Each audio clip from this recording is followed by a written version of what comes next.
So I take that as answering they have not finished their work and made that report. So these are the important aspects. Just to be clear, that's not what I said, but I guess you can interpret it how you want to, but that's not what I said. Well, you don't want to answer yes or no to that then. Okay, No. let me go on that, because how about term limits? Is that something that you think for the speaker something that should emanate right now, that might have some significance and some importance? Because our last speaker was here for 20 years, almost broke the record from actually the speaker from my district in Schenectady County, Oswald D. Heck, who still has the record. Don't you think 20 years is too long, in that was too much power was consolidated, and maybe we should have that type of reform before us? Well, there's nothing in the bill that relates to limitations on terms by members. Okay, so there's no support on your side of the aisle for pension reform, that somebody who gets a felony should not get $90,000 a year. Is that what you're telling me? Or there's not enough strength in your side? Wait a second. I'm sorry. I was responding to your question about term limits, which is not in the bill, as I related to an earlier question about pension forfeiture. There is broad support in this House for pension forfeiture. We will take up legislation or a resolution to amend the Constitution before we leave Albany for this session, and I think we've made that clear. It's not in this bill because the bill can't contain a constitutional amendment, but we will be taking that up as well. So no, I did not say that there wasn't support for that. Actually, I said to the contrary, there is support for it. Did you say there wasn't support for term limits? I said it's not in the bill. Okay, is there support for term limits on your side? You'd have to ask the members about their support for term limits. Don't you ask the members as the majority leader? I'm sorry, sir, what was the question? I don't know. I didn't hear Mr. Brennan. Oh, my question or his? I'm sorry, your question was whether I know of support by members for term limits. Yeah, because that's not one of your reforms here. It's not in this bill, that's correct. No. So where did these reforms come from? Mr. Corwin, are you looking at me for some reason? Do you have a question? No. Where did these reforms come from, Mr. Morelli? They came from members who advanced various ideas, and the author of the bill, the Speaker, Mr. Hasty, took into consideration various comments and put together a bill just like any other bill is authored by members of the House. And what was the Reform Caucus supposed to do? I think I indicated earlier that there was a working group, an internal working group appointed by the Speaker, and that's, generates some public attention, but it's an internal working group. But that doesn't have anything to do with the bill in chief or the matter before the House. Thank you. On the bill, Mr. Speaker. On the bill, Mr. Tedesco. Yeah, some of the questions that really haven't been answered here, let me suggest what some of the questions should be that should be answered by any reform piece of legislation that comes out, because I'm not opposed to most of these, but I would think what role should members play in making decisions regarding committee assignments, agendas, and staff allocations? I think that's an important question for reform. How can members have a greater opportunity to weigh in on policy and budget decisions before legislators and legislative negotiations? I think that's an important question. How can we encourage real and robust debate in committee meetings and on the floor? That's an important question that should be answered through reform. Should members have the ability to get bills voted on in committee and on the floor if there's broad support among colleagues? In other words, should there be unbridled power by one man in this House or in the Senate who controls every piece of legislation coming to this floor for debate and discussion? Should the amount of time... Why do you rise? Speaker will yield. Will you yield, Mr. Tedesco? No. Mr. Tedesco will not yield.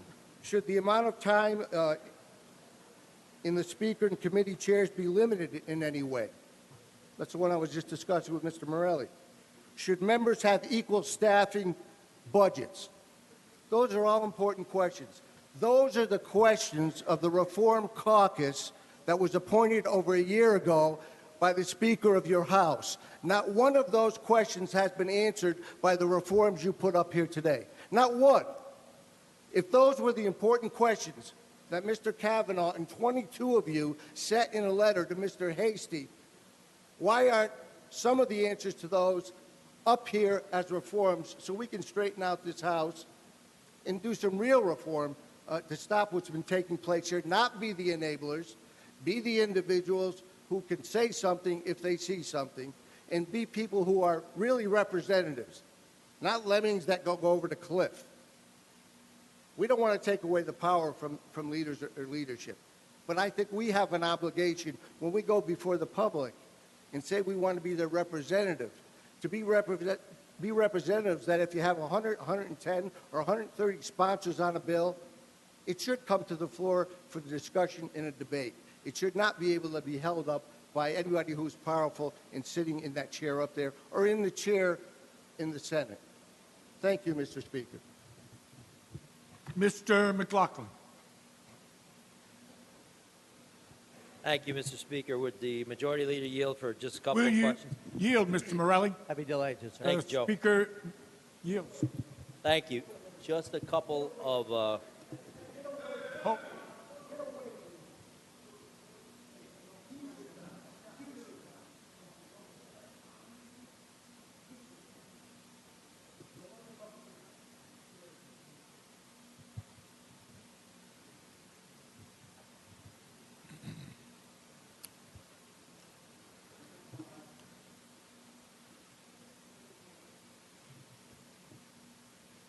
Thank you, Mr. Morelli. Yes, sir.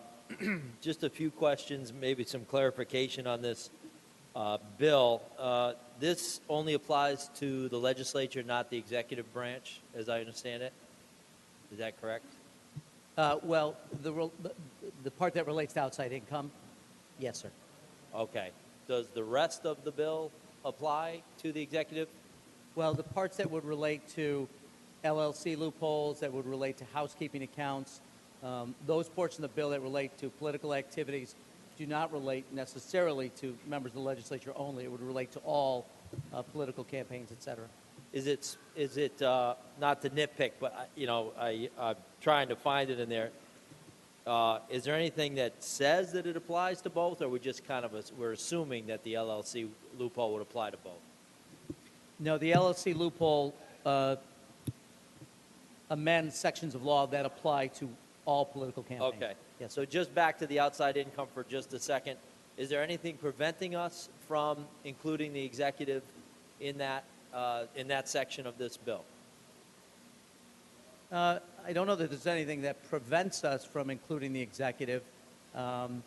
This relates to members exclusively, but additional legislation could certainly be entered into or could be considered by this House that would also relate to outside income by other public officers that are not legislators.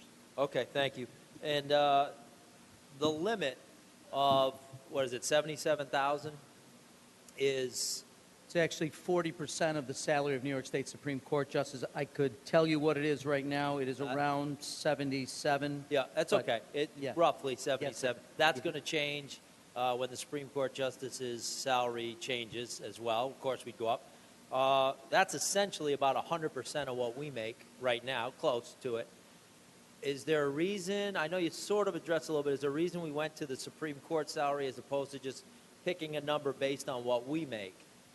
Well, I think that the rationale was to conform to some degree to the congressional model, which is a percentage of a public officer whose salary is not directly under the control of the legislature. So if you sort of consider it, if the legislature wanted to raise its own pay, they would be effectively self-dealing on outside income as well, because not only were they raising their compensation for their public responsibilities, but they would necessarily, under that scenario, be raising their outside income limits as well. So this is sort of an independent variable, and the reason the number was chosen, and you're right to point out that any number or any relationship will be somewhat arbitrary, was to ensure that, at least under present circumstances, the public salary for base pay for a legislator would exceed the allowable outside income for those actual services rendered. Okay.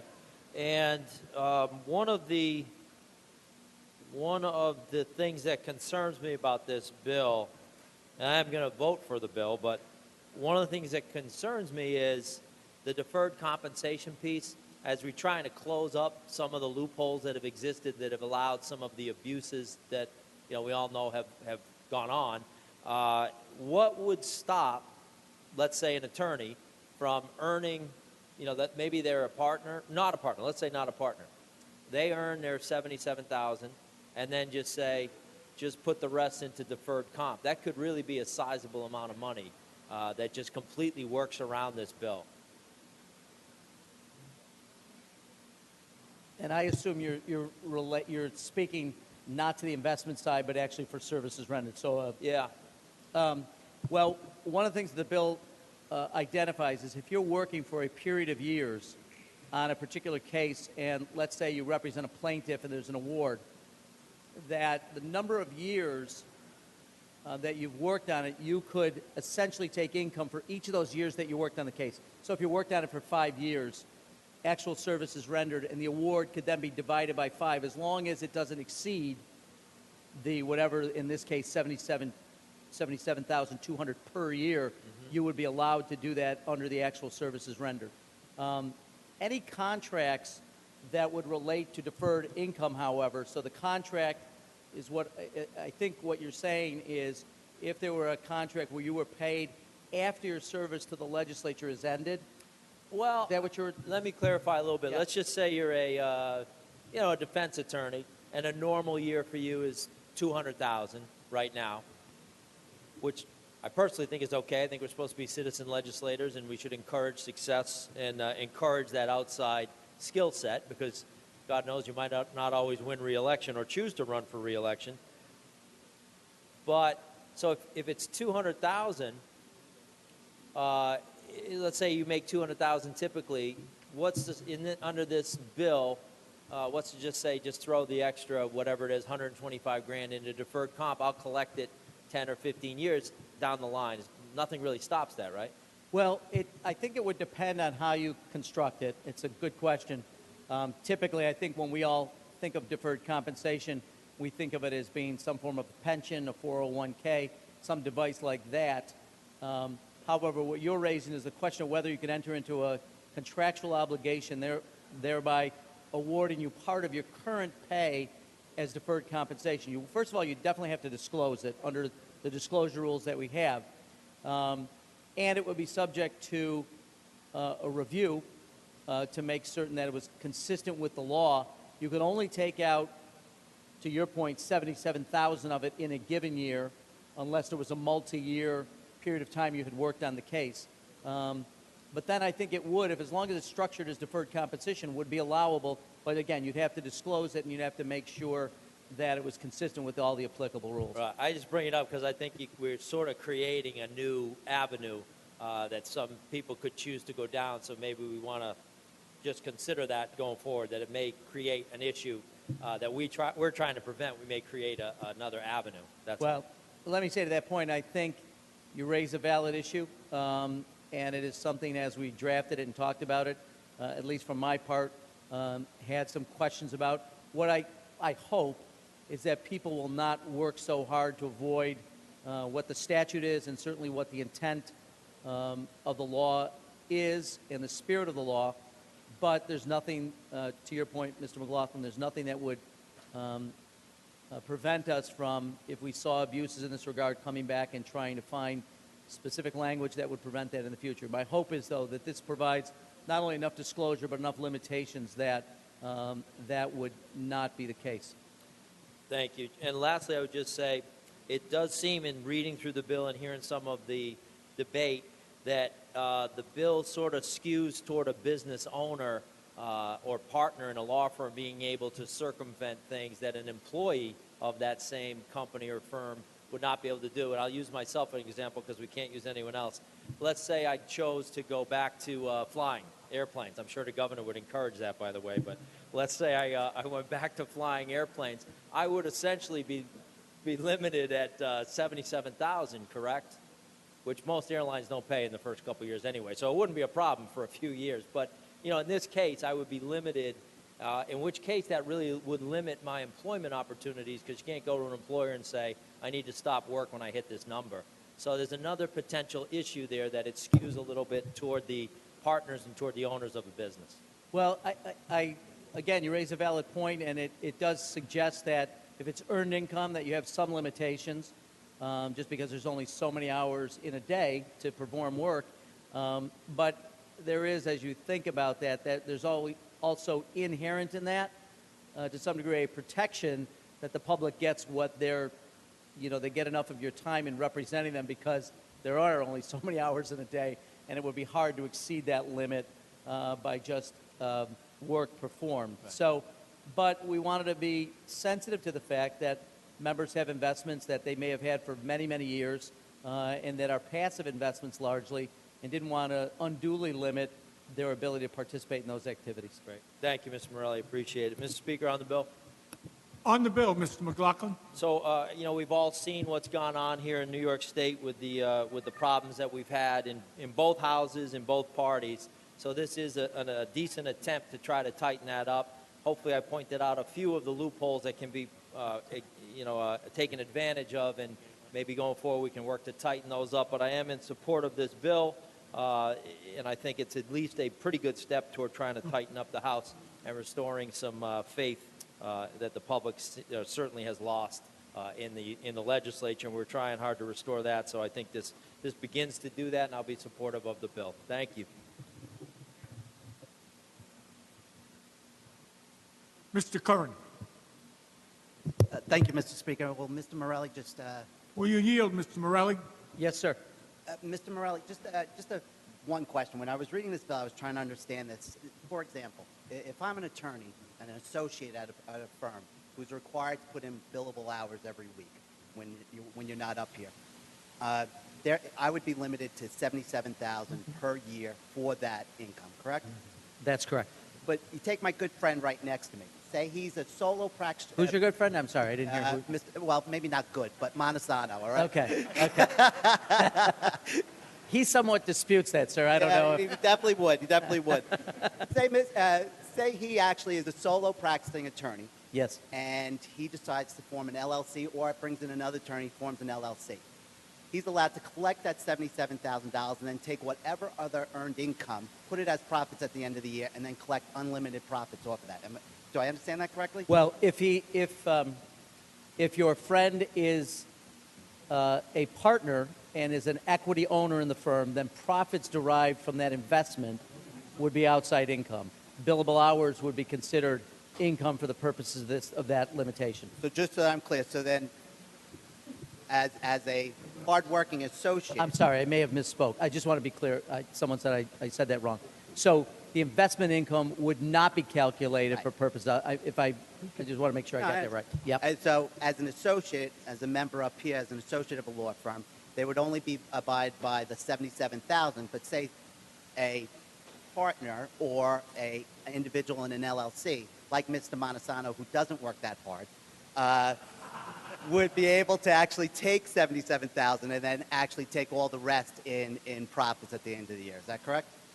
If Mr. Montesano or any one of your good friends is an investor in a firm, yes, the profits after expenses, revenue versus expenditures, whatever profit would be distributed, again, in accordance with their ownership. So they could not take anything beyond. So you can't be a 25% interest in an LLC and take 50% of the profits. Yes, sir. Thank you, Mr. Morelli. Mr. Speaker, on the bill, I'm going to be voting for this bill only because of the reforms that it does to the LLC, the House accounts, and the lobbying reforms. But I have to tell you, with regards to limiting outcome of members, it is a ruse. Let's face it. First and foremost, the practical effect that it's going to have is limiting qualified people who happen to be successful in the outside world from engaging in public service. If you are going to limit their outside income before they even get up here or choose to actually run for office, they're not just going to do it. Second, and probably most important, limiting somebody's outside income, I believe, in my opinion, actually makes that legislator more dependent on this job, not less dependent. and they'll be more open to being influenced by outside forces and maybe being influenced in their decisions that they make sure that they keep their sole income. So for all those reasons, Mr. Speaker, I would suggest that the whole idea of limiting a member's income in this citizen-based legislature is the wrong approach if we really want to clean up Albany. It is not a solution. I do agree with some of the other speakers. There are solutions out there that we have been ignoring, such as pension forfeiture and term limits that we should be addressing. But you know, with regards to the three that are included in this bill that I do support, the LLC, the House accounts, and the lobbying reform, for those reasons only, I'm going to support this bill. Thank you very much, Mr. Speaker. Thank you, sir. Mr. Goodell. Thank you, Mr. Speaker. Would Mr. Morelli yield? Mr. Morelli, will you yield? Yes, sir. Mr. Morelli yields. Thank you, Mr. Morelli. Maybe I'm having a little problem understanding a couple of basic concepts here. Why is it unethical for a member of the Assembly to be successful outside of this Assembly? Why is that unethical? Well, I don't think I suggested that it was. I think we are constrained as public officials in ways that private sector individuals are not. And that's part, I'm sorry. I'm sorry. Let me Didn't mean just, to interrupt. no, let me, if I might. So what we try to do in order to ensure public integrity, not only in this legislation but generally, is require disclosure of economic interests, require that under this bill that individuals who are members of the legislature not simply lend their name or their reputation and be compensated for it by virtue of, in some degree, the amount of notoriety they get for being a legislator and being able to leverage that, thereby taking their public position and enriching themselves by it, which is why we limit to actual activities and services rendered as in terms of outside income, but recognize that investment and entrepreneurial activities, if you're an investor, continue to be something that you can engage in without limitation. So I think, Mr. Goodell, the point here is that we're trying to make sure that the public interest is served first, that we recognize there is some sacrifice to having a job and the privilege and honor of representing our communities and being a part of the Board of Trustees of the great state of New York. And so we're willing to suggest that in order to ensure that public integrity, we will put these constraints on members who serve at least for the duration of their service here. I still am a little bit unsatisfied by that explanation, because if we start out from the premise that it's not unethical to be successful outside the legislature, it seems strange that we would prohibit that very success as a precondition of serving on the legislature. And let me just give you a very practical, personal example. A few years ago, my Democrat opponent, I thought was a very sharp guy. We disagreed on a lot of policy issues, but a very sharp individual. He was a private practicing physician. Under this legislation, he would not be allowed to run. I don't see why it would be unethical had he been elected unless he gave up his private practice. I can assure you that he could have served as an assemblyman and he would have earned far in excess of the $77,000. Why is that unethical? Well, first of all, I'm saddened that I'm unsatisfying in my answer to you, so I apologize for that. I still don't understand the ethics of Yeah, it. no, I appreciate that. I think under the example you used, if you have a private practice, first of all, there would be some limitations on just the number of hours that you could be engaged in private sector activity while you're also a member of the legislature, although I would leave it to individuals to some degree, I would leave it to their discretion as to how many hours they need in our jobs to do that adequate representation. But even under this bill, that individual could see patients, be compensated for it, and because they have equity interest, either fully or in part, equity interest in the practice, they could derive income from the practice to the degree that they have ownership in that practice. So it doesn't limit it. It does, I think, you raise an important point. What we're trying to do and strike a balance, and there is perhaps no perfect way, and each individual legislator would be different in the way they dispense their responsibilities. But to say that there are constraints on what you can earn outside of your public responsibilities so that voters are and residents are convinced that your public responsibilities are primary and won't enter in any conflict. We do other things as well, as you and others have pointed out, which is to disclose income, et cetera. But we want to make sure that legislators here have as their primary responsibility, their primary focus, the duties here as serving as a member of the legislature. Well, as you know, Section 73 of the Public Officers Law already bars any private employment of any kind of a legislator that would in any way conflict with its legislative duties. Those provisions are very broad, they're very clear, they've been in place for a long time. And when I ran for the legislature, it resulted in a substantial loss of private practice because I gave up everything that might have anything to do with the state legislative practice. And all those great cases I used to charge an hourly fee for, I now do for free as constituent services. And I only hope that not too many of my constituents are listening to that comment about free. But that's part of that. But I'm still coming back. What is the evil that we're trying to address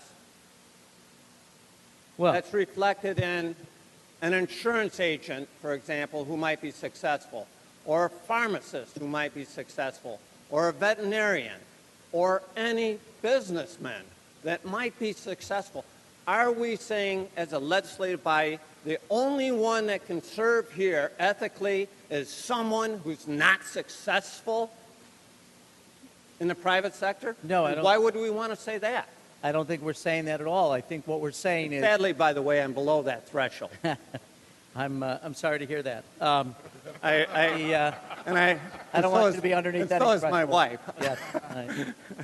I think, Mr. Goodell, that we're faced with a difficult series of circumstances where certainly members who have served here in both houses have run afoul of their public responsibilities due to private interests, outside interests. And so we seek to strike a balance, as I said, and I don't think there's any bill necessarily that's ever been written that would satisfy everyone, whether it's the public or members of the legislature.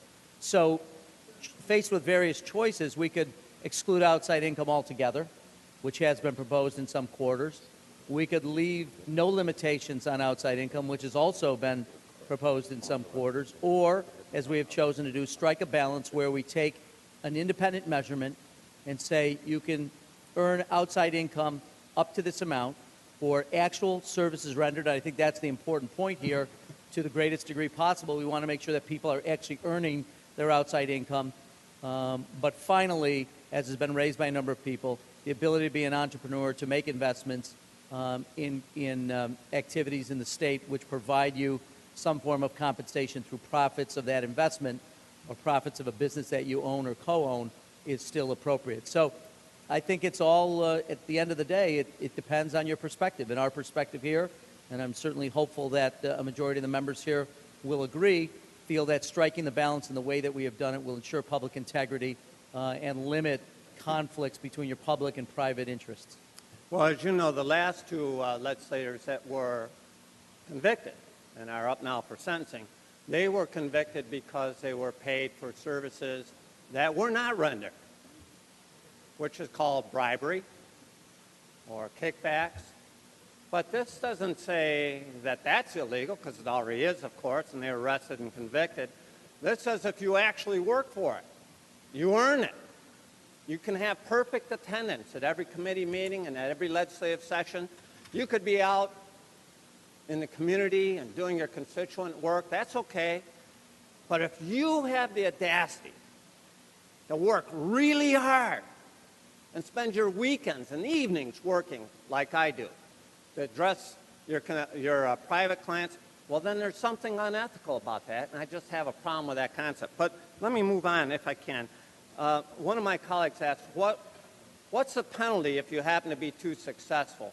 You made a reference to the What is the penalty? I apologize. You made a reference to the public officers law, but that doesn't apply because these are amendments to the legislative law. Well, there are no new penalties in it, but the penalties would apply that exist in law. So you'd be in violation of, for instance, the public officers law or the legislative law, and there are penalties in those statutes. So we didn't add new penalties for this. We just subject, in some cases, the penalties which exist to new activities which would be prohibited. Well, I would point out the public officer law penalties are very, very specific. They say if you violate this section of the public officers law, the penalty is X. If you violate other sections of the public officers law, it's Y. Those don't appear to be applicable at all. But I have not read all the law, of course. Can you tell us, give us an idea what those penalties would actually be?